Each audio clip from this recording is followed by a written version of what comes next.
बंदरों के तमाशे तो तुमने बहुत देखे होंगे। मंदारी के इशारे पर बंदर कैसी कैसी नकलें करता है, उसकी शरारतें भी तुमने देखी होंगी।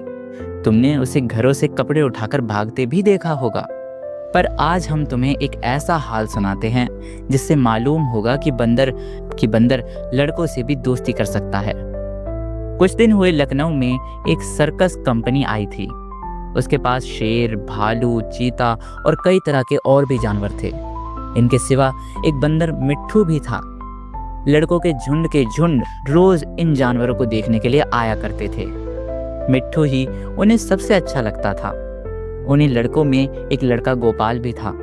वह रोज आता और मिट्ठू के पास घंटों चुपचाप बैठा रहता। उसे शेर, भालू, चीते इत्यादि से कोई प्रेम ना था, पर वह मिट्ठू के लिए घर से चने, मटर, केले लाता और उसे खिलाता। मिट्ठू भी उससे इतना हिल गया था कि बगैर उसके खिलाए कुछ ना खाता। इस तरह दोनों में बड़ी गहरी दोस्ती हो गई। एक दिन गोपाल ने सुना कि सर्कस कंपनी वहां से दूसरे शहर में जा रही है। ये सुनकर उसे बड़ा रंज हुआ।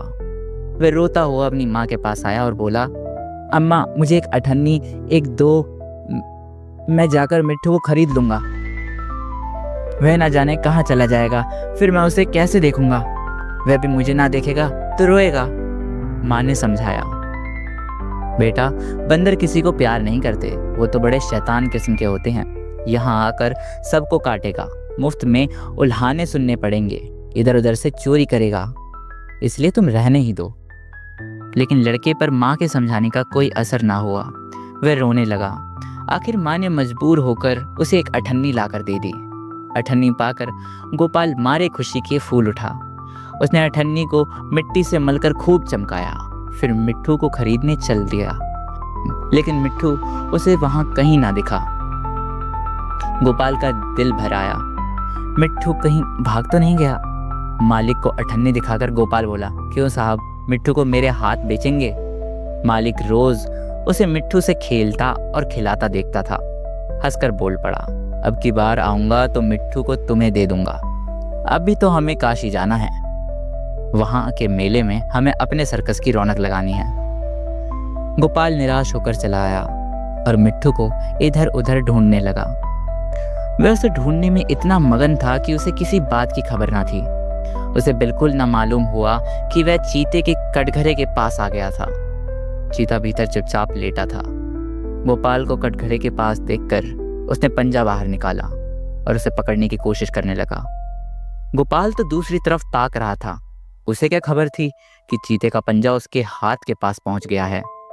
करीब था कि चीता उसका हाथ पकड़कर खींच ले कि मिट्ठू ना मालूम न जाने कहां से आकर उसके पंजे पर कूद पड़ा और पंजे को दांतों से काटने लगा।